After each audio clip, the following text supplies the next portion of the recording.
Kaixo, bideonetan ikusiko dugu nola ebatzi buruketak zeintzuetan bigarren mailako ekuazioak agertzen diren edo bigarren mailako ekuazioak erabiliz. Ondo da, lehenik eta behin gogoratu ongi irakurri behar dugula enuntziatua, ulertu behar dugula ondo ze planteatzen zaigun eta batez ere zer den eskatzen zaiguna. Bai? Beraz, goaz horrekin, esaten du, ondoko bi zenbaki bakoitiren arteko biderketa 575 da. Zeintzuk dira bi zenbakiok? Goazen pausuz pausu. Zer dira ondoko bi zenbaki? Ondoko bi zenbaki, ezer gehiago esan gabe, dira elkarren segidan doazen bi zenbaki. Adibidez, 6 eta 7, 10 eta 11, 23 eta 24, bai? Baina enuntziatua irakurtzen jarraitzen baldin badugu, ondoko bi zenbaki bakoiti. Bai, orduan ez di esango 6 eta 7, 6 ez delako bakoitia, ez dira esango 22 eta 23, 22 ez delako bakoitia. Orduan, ondoko bi zenbaki bakoiti izango dira adibidez 21 eta 23, 7 eta 9, bai?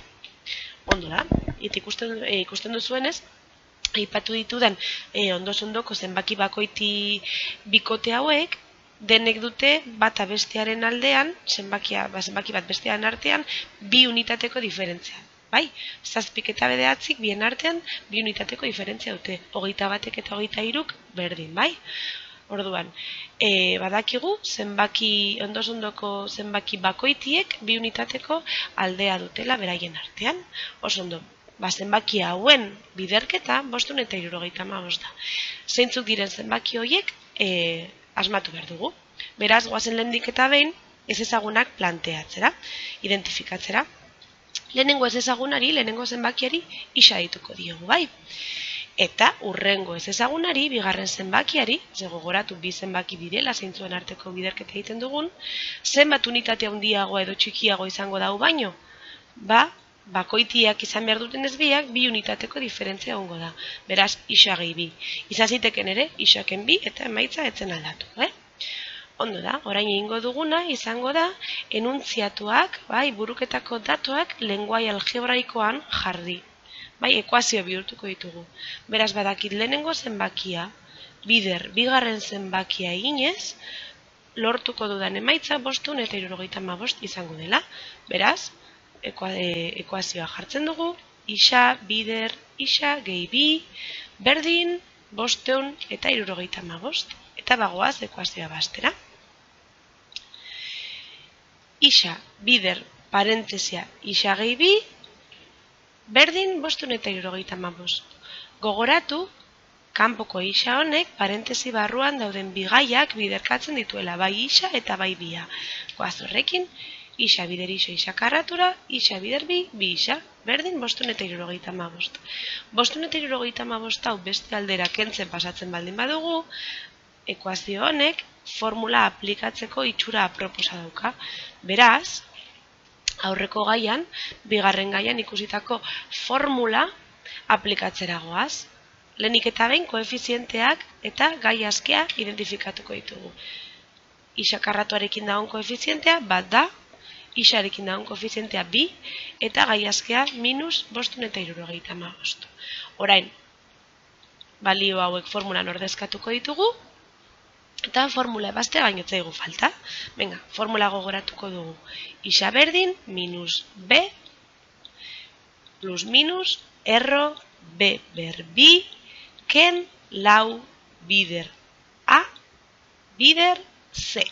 Hori dena, zati, bi, bider a. Bai? Goazen ebaztera gutxinaka, pixkanaka formula. Isa berdin, minus b, plus minus, bi ber bi, lau, eta lau bider bat bider minus 575 da minus 2300. Eta hori dena zati bi. Bueno, lau ken minus 2300, 2300 da lau. Ebatziko dugu erro 2300 da lau, lortuko dugu 48 dela eta gogoratu bi balioa izango ditugula. Bata plus 48rako eta bestea minus 48rako. Beraz, bi balioak izango dira 23 eta minus 25. Ondo da, orain geratzen zaigu? balio hauek ordezkatzea lehen planteatu ditugun ez ezagunetan.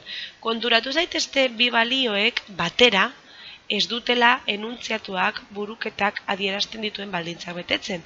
Zeren eta 23 eta -25 ez dira ondoko bi zenbaki bakoiti, ze bien artean ez dago bi unitateko diferentzia. Beraz, goazen ikustera nola atera zeintzuk diren baldintzak betetzen dituzten bi zenbakiok. Orduan, zenbakizko balio hauek, koloretan jarri ditut morea eta berdea, goiko ez ezagunetan, goian adierazitako ez ezagunetan, adierazpenetan ordezkatuko ditugu. Bueno, lehenik eta behin, balio morearekin noa eta horregatik morea jarri dizuet. Lehen zenbakia, isa. 23 bada, bigarren zenbakia, isa gehi bi izango da, beraz, 23 gehi bi, 25. 23 eta 25ek bai betetzen dituzte goian adierazitako baldintza. Ondoko zenbaki bakoitia direla eta bien arteko biderketa 575 dela. Beraz, bi zenbaki hauek betetzen dituzte baldintzak. Balda beste zenbakirik baldintzak betetzen dituenak? Bai, ikusiko dugunez, beste balio hau berdez adierazi dudana goian ordezkatzen baldin badut, baita ere beteko dira baldintzak.